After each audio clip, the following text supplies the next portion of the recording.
masasagot yung mga problema ng edukasyon. So maybe through the hearings with Senator Cayetano, we can find out those numbers, no? Yung employment rate, yung magkano ba talaga yung allocations na dapat binibigay, yung scholarships na binibigay. And through all of that, no, we'll be able to come to a better place. No? Salamat, Mr. Chairman. Thank you. And Senator Pia is here and she will teach us how to have a shorter opening statement because she listens more. Time me.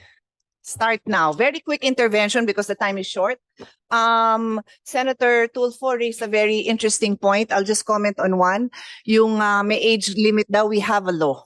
We have a law. It is against the law. Isusumbong lang yan sa DOLE yun. So let's ask Senator Tulfo to tell his followers, sumbong nyo sa amin yung mga name ng kumpanyang yun. Bawal yan. Okay.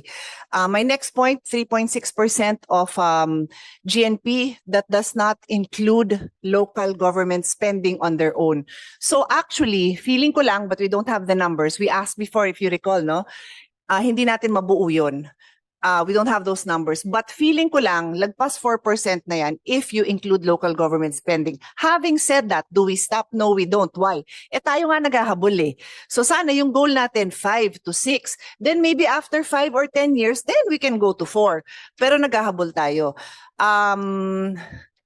I have mga 2 more points but I will lead by example and stop there. Thank you. Marami pang panahon. Isusulat ko lahat. Thank you. Thank you very much. And I'm really encouraged, ma'am, kasi sa tagal ko sa Senate, ngayon lang napakaganda ng attendance sa ganito klaseng hindi controversial na hearing. So this is a good welcome party for the new CHED family.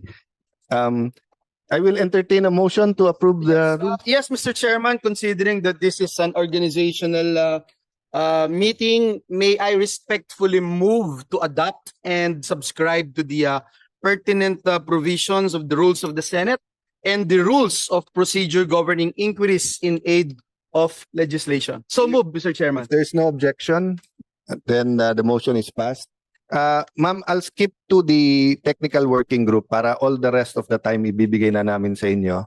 So we are creating a technical working group if there's no objection, and the first batch of priority measures, scholarship and financial assistance, SBN 102, intimately related is number 3, amendment of the Universal Access to Quality Tertiary Education Act, RA 10-931, SBN 26, SBN 130, SBN 169, SBN 503, SBN 514.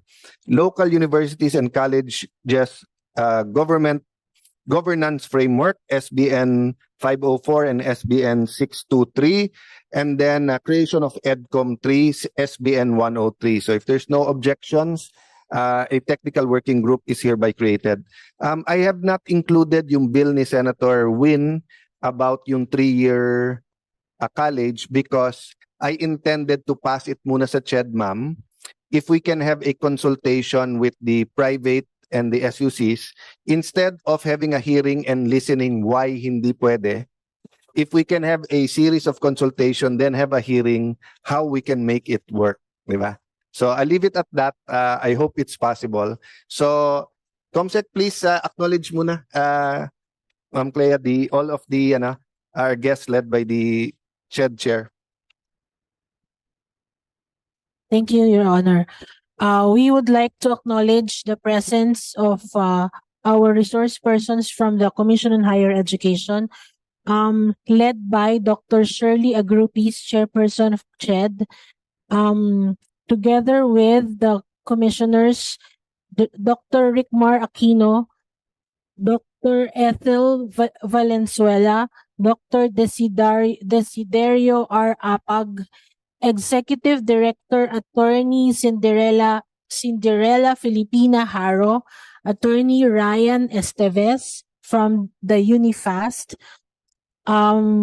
Attorney Jerome Christopher Lanes, Legal and Legislative Service, Director Alma Patron, OIC Administrative Financial Management Service, Director Aline Magalong, Director of Higher Education Development Fund Staff, Dr.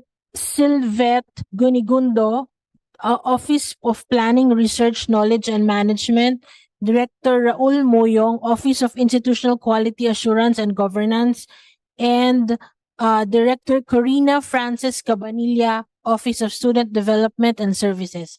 That's all, Chair, Mr. Chair. Thank you, Madam Chair. Allow us to give you the floor, and we all ears. Thank you very much, Honorable Chairperson of the Committee on Higher Education. Indeed, I am overwhelmed. I feel a little bit nervous, but I would like to start that there is a time for everything and a season for every activity under the heavens. And today is a very special day that the Lord has made, because all the champions in education are in this room, giving us so much time to present what is CHED, where is CHED now, and where we want to go.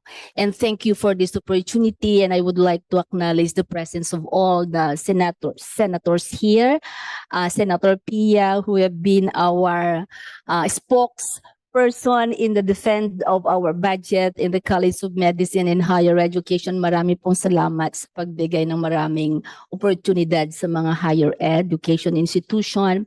Senator Alan, marami po akong natutuhan sa inyo. Senator Bam, in so short meeting kanina, I captured your heart.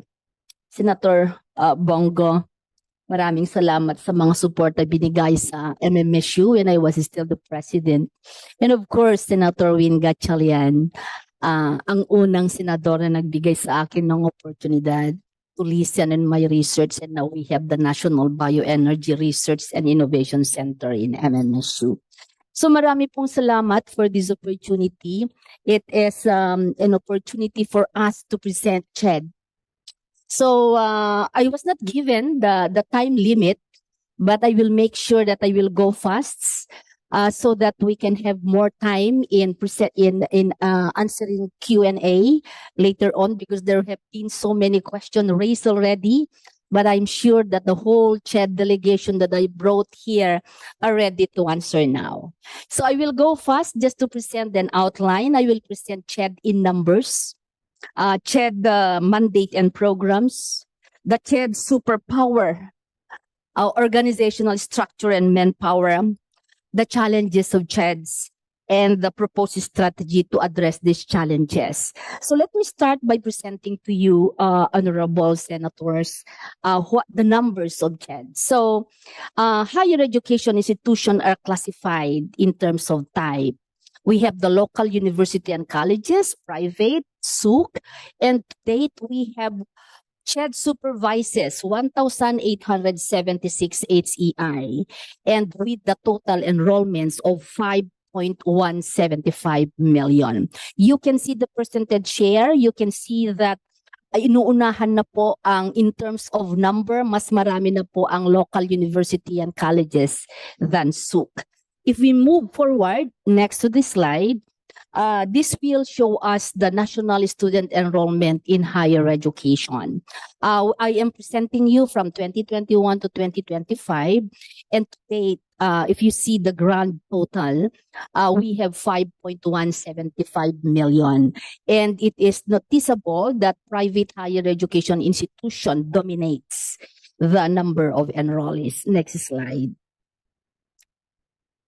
The national education enrollment by discipline cluster. Yes po, na nakikita nyo po ngayon na ito yung mga cluster na we identified as priority areas. And you can see po that the business admin and law, you can see the one in red.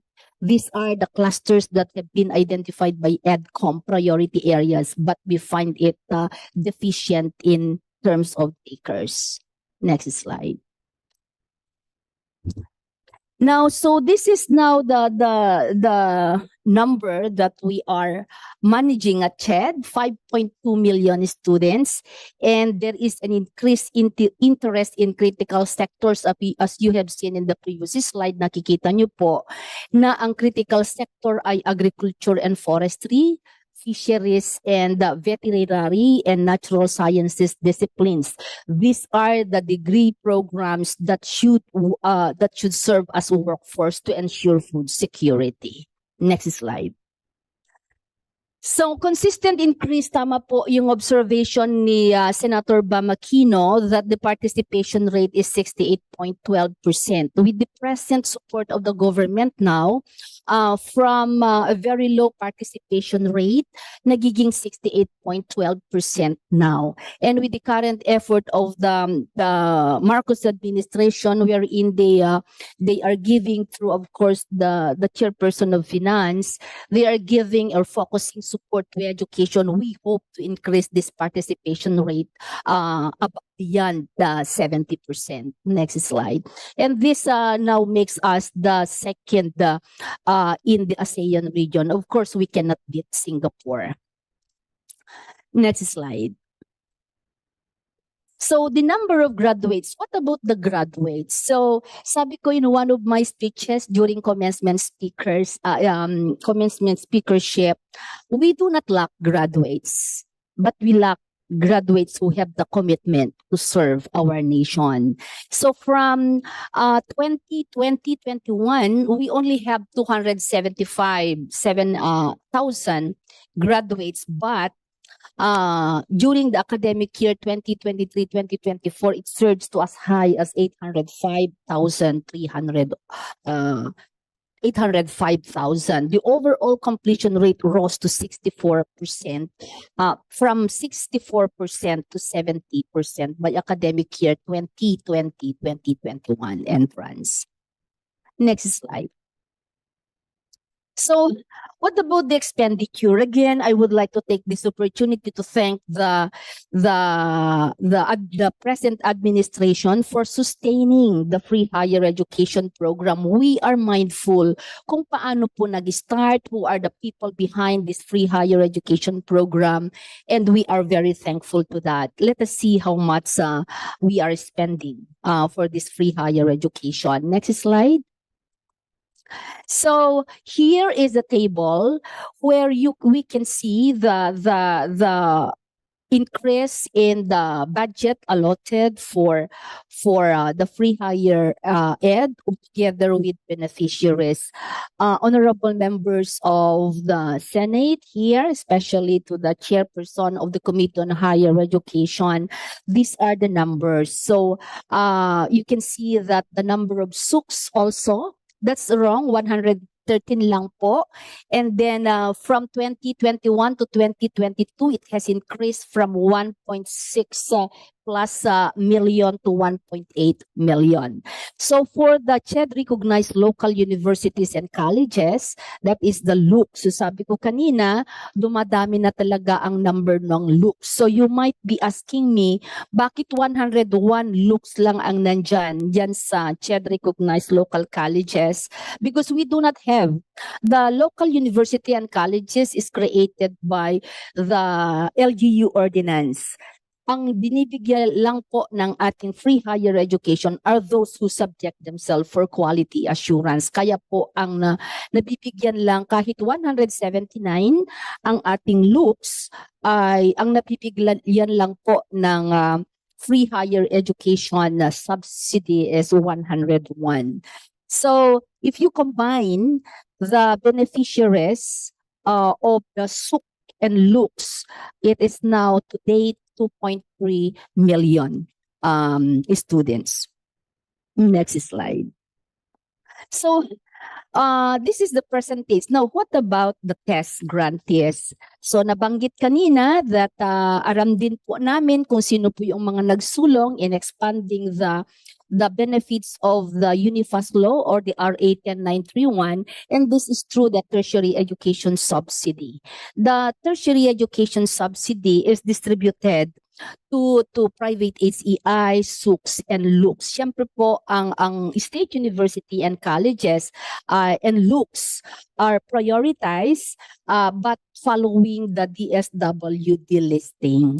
Anong ang pumupunta sa private higher education institution, binibigyan po natin sila sa mga provinces na walang SUCS or LUCS. That's what we call PNSL. PNSL. So you can see that listahanan, we have the PNSL